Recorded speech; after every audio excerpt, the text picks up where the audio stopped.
Olá, sejam bem-vindos ao terceiro roteiro. Este roteiro, então, está dedicado à arquitetura moderna e pós-moderna. Eu sou a professora Juliana Biasi e você é bem-vindo para passear comigo.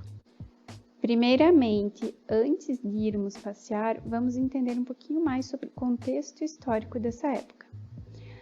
O que está acontecendo com o artista nessa época? Então, a gente vê o artista se afirmando, afirmando sua liberdade para criar esse novo estilo, que vai lhe conceder essa missão de definir, então, de ressignificar, toda a arquitetura da sua época e até mesmo reformar a sociedade através da sua arte. Coloquei aí para vocês o Frank Lloyd Wright e algumas de suas obras para vocês verem como é diferente daquilo tudo que a gente já tinha visto, tá? Na arquitetura, então, o conhecimento arquitetônico que era feito até então, o conhecimento arquitetônico do passado, ele vai se mostrar inadequado para a era industrial, porque na era industrial a gente vê inchaço de grandes cidades, a gente vê verticalização e percebe-se então que aqueles estilos arquitetônicos passados eles não conseguirão abrigar os novos usos que vêm junto aí com a industrialização. Então foi necessário um rompimento com antigos estilos históricos para a produção de um novo estilo verdadeiramente contemporâneo. Isso vai exigir uma reforma da gramática e do vocabulário arquitetônico para uma nova filosofia. E os principais representantes da arquitetura moderna que vão se destacar, eu coloquei aí de exemplo o Le Corbusier, que é um dos grandes destaques da arquitetura moderna, são justamente aqueles que vão defender teorias da arquitetura que estão intimamente relacionadas com ideias de reforma social. Então, estes vão ser os principais tópicos. A gente vê uma grande mudança, uma movimentação, um repensar de como construir, de como projetar os espaços. Bom, agora nós vamos passear um pouco. Vem comigo. A gente vai primeiramente para Chicago, nos Estados Unidos. Então, conforme eu comentei com vocês, o primeiro lugar que vamos visitar vai ser em Chicago, nos Estados Unidos da América.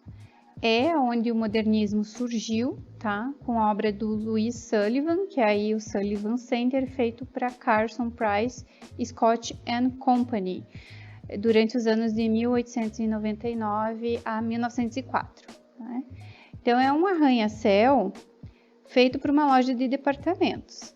Talvez para os padrões de hoje a gente não considere um arranha-céu, mas ele tem esse potencial devido ao seu esqueleto e a sua estrutura ser toda feita em armação em aço. Essa obra ela vai seguir a máxima de Sullivan, que foi a forma segue a função. Então, justamente aquela busca que a gente estava comentando de que na era moderna se busca abrigar funções novas é justamente o que vem ao encontro aí nesta obra, Então, ele procurou realmente abrigar uma loja de departamentos muito grande, que precisa de um mercado consumidor muito grande, que só é possível com a industrialização e aglomeração dentro das cidades. Então, essa obra, ela realmente segue essa máxima de Sullivan, tá? A próxima obra que iremos visitar será a Hobby House, do arquiteto Frank Lloyd Wright, também em Chicago, na mesma cidade. Chicago abrigou diversos arquitetos que acabaram fugindo, sendo exilados da Europa em período de guerra, tá? Então, por isso que a gente vê bastante arquiteto famoso vindo morar nos Estados Unidos, e em Chicago principalmente, tá? Então, essa obra aí, ela representa bem o estilo inicial desse arquiteto, do Frank Lloyd Wright, que foi justamente a primeira fase dele, de 1900 a 1910, que ele vai ter uma ampla repercussão internacional por causa da produção justamente de casas em bairros residenciais, né? Então, essa é um bom exemplo desse tipo de arquitetura do Frank Lloyd Wright, tá? Vocês podem ver. Eu até comentei já muito com meus alunos que ele faz muito o telhado estilo bangalô, mas ele sabe usar muito bem. Ele faz uma composição que fica muito harmoniosa, né? A gente pode ver ainda na Hobby House, feita em 1909, essa casa, existem essas linhas horizontais baixas que visam compor com a paisagem, né?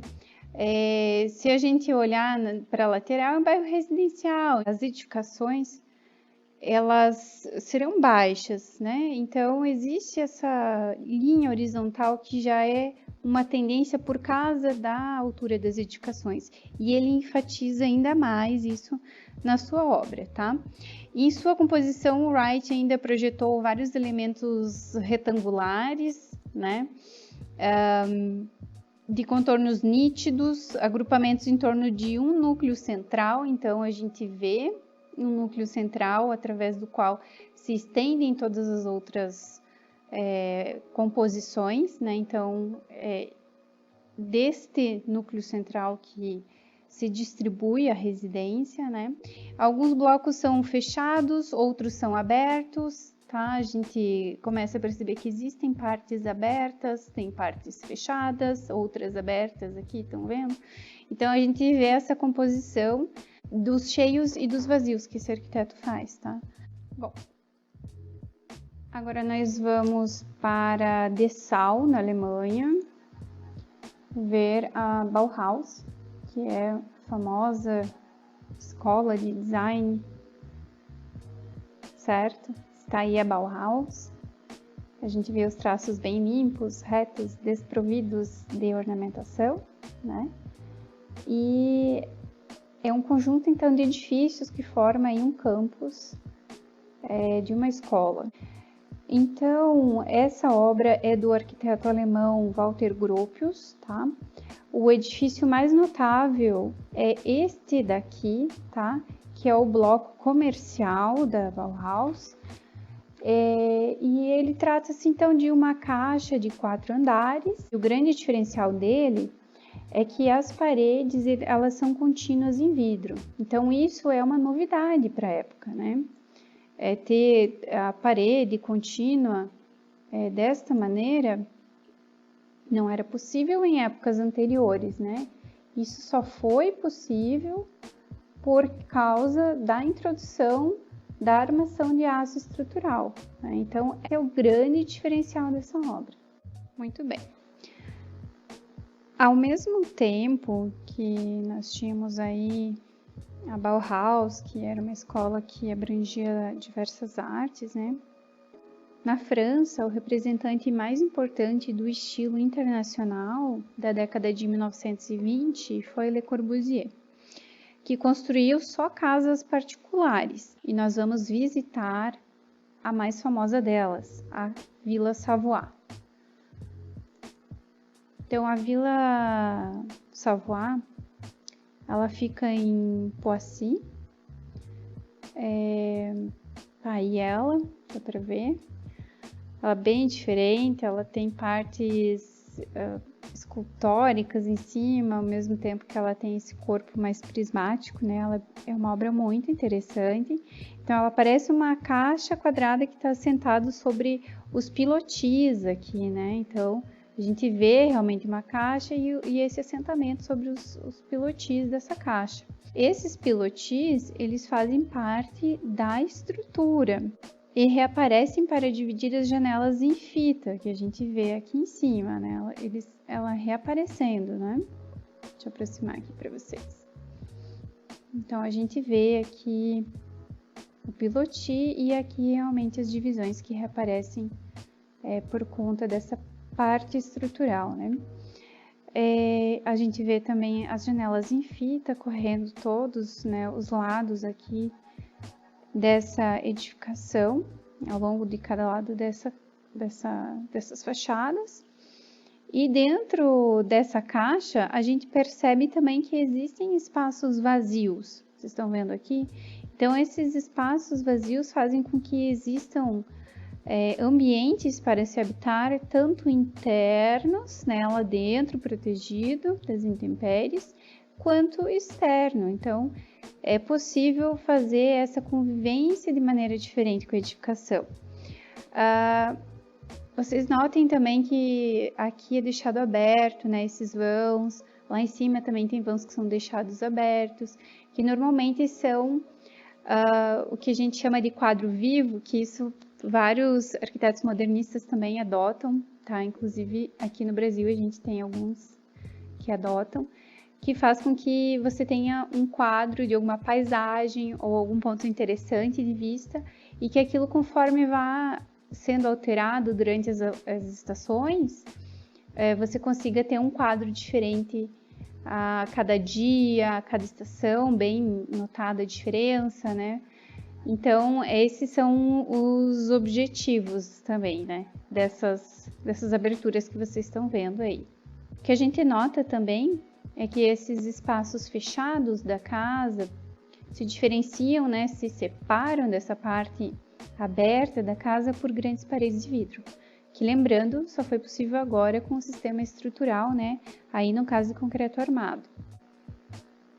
Na América, vai ser somente no final de 1920 que o estilo internacional começa a se fazer sentir lá, tá?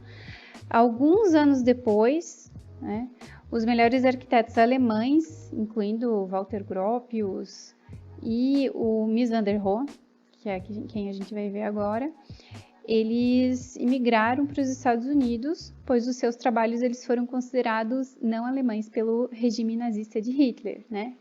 Então, acabou que arquitetos famosíssimos, como eu tinha comentado com vocês anteriormente, eles se mudam para os Estados Unidos, bastante deles para Chicago, né?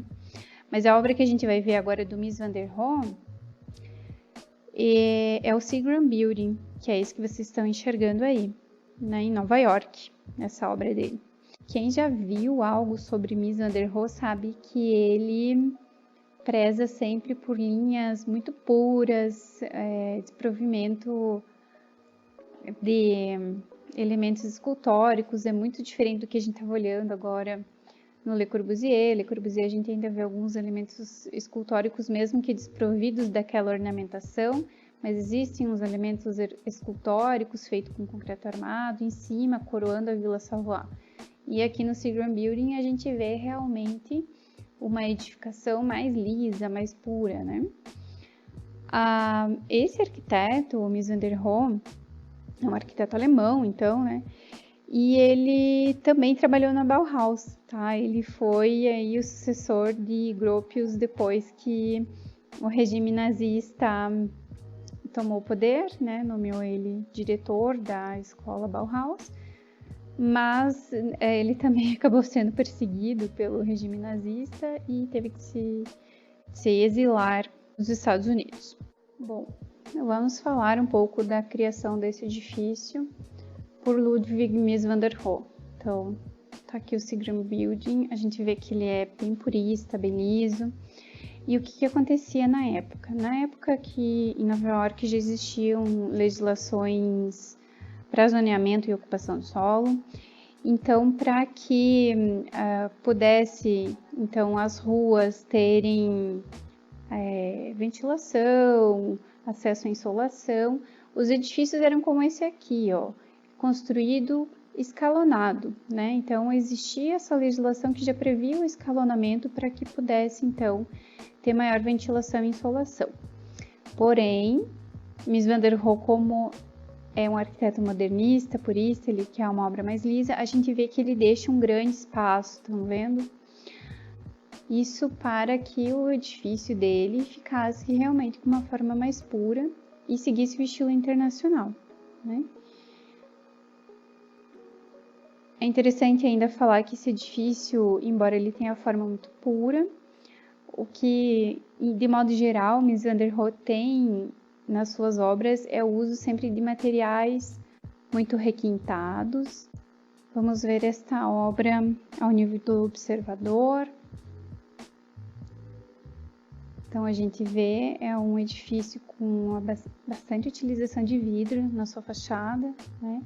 E aqui embaixo a gente enxerga, né, o grande espaço que teve que ser deixado para que essa edificação seguisse e tivesse aqui a sua elevação, sua fachada mais lisa e mais limpa.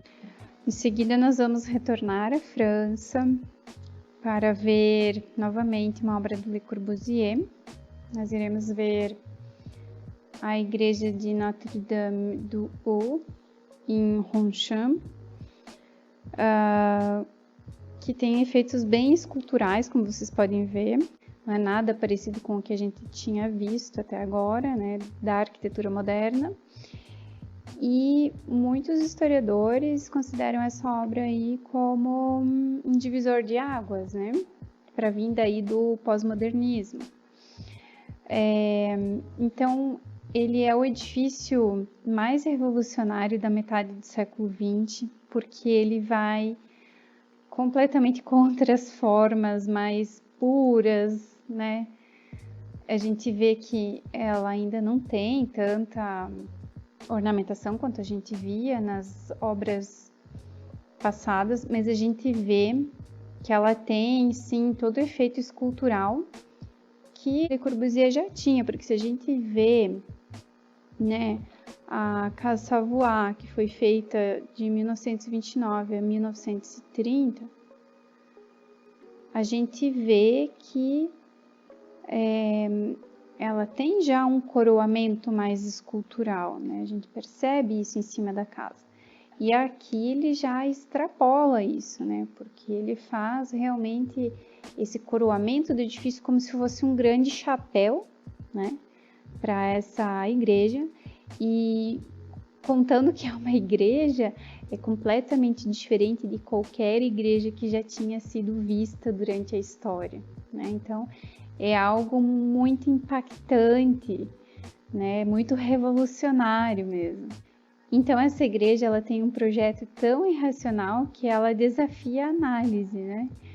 E o seu exterior ele não vai exprimir aspectos convencionais de uma igreja cristã. Então, mesmo que seja uma igreja, a gente não consegue predizer aonde está, por exemplo, o altar. A gente não consegue ter aquela leitura de espaço que a gente automaticamente tem ao ver uma edificação de cunho religioso tradicional, né?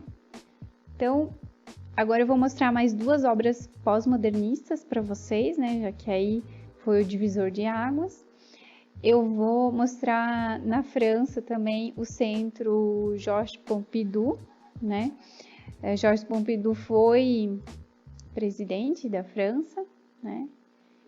E tá aí, sim, gente, ela tem todas essas tubulações que vocês estão enxergando aqui para fora, né? Então, eu realmente quis deixar esta imagem da implantação, né, para vocês verem, ó, realmente existe toda uma tubulação, todas as partes de serviço estão para fora da edificação. Vamos olhar ela a nível da rua,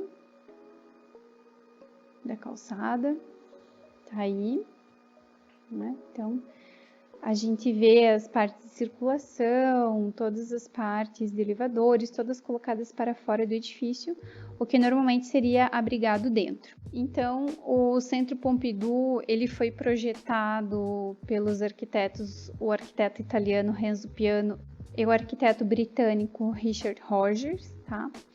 A época quando saiu foi um impacto muito grande, porque não era costumeiro se ver toda a parte de serviços, que a gente chama essas partes de circulação, de toda a tubulação que serve o edifício ficar tão aparente. Existe um nome, né, para esse tipo de arquitetura, que é a arquitetura visceral, visceralista, né? Que segue então o visceralismo, ou seja, como se colocasse as vísceras da edificação para fora e deixassem expostas, né? Então foi uma linguagem arquitetônica muito diferente, né? E eles adaptaram novos tipos de materiais para a construção para que justamente dentro ficasse muito livre. Então, os espaços dentro tem a planta livre para se adaptar a vários tipos de uso quando necessário, né? E a gente vê então todo o exoesqueleto, toda a estrutura para fora dessa edificação também, para criar esses grandes vãos, né? Isso é muito interessante. A outra obra que eu separei para vocês verem também é a Neue Staatsgalerie, que fica em Stuttgart, na Alemanha, tá? Então, vamos lá ver ela. Então, essa obra é de James Stirling, tá? Foi feita em 1984. E essa obra, ao invés de ser um culto monolítico, como o Pompidou, ela incorpora formas variadas. A gente vê uma curva que se forma aqui, uma onda que se forma aqui. Nós vemos o uso de volumes cilíndricos, de rampas, e todo esse contexto com que faz com que a obra tenha volumes muito diferentes, né? Então, as relações espaciais são mais complexas. O autor, ele quis invocar, de certa forma, o historicismo. Então, deixa eu mostrar para vocês. Eu acho que ao nível do observador, com a captura do Google Street View, fica melhor, ó. Então, a gente observa aqui, né, toda a textura, o material utilizado aí foi a alvenaria neoclássica, né? Então, foi utilizado o material que era recorrente no período de arquitetura neoclássica, mas o local, no centro do seu pátio aqui, ele é projetado segundo as linhas dos conjuntos dos templos antigos, do Egito até Roma. Então, ele faz com que sejam completados por escadas e acessos monumentais que a gente vê aqui na frente, né? Então, pessoal, o que eu tinha para conversar com vocês sobre edifícios é isso. Chegamos ao fim da nossa jornada. Espero que vocês tenham gostado e até uma próxima.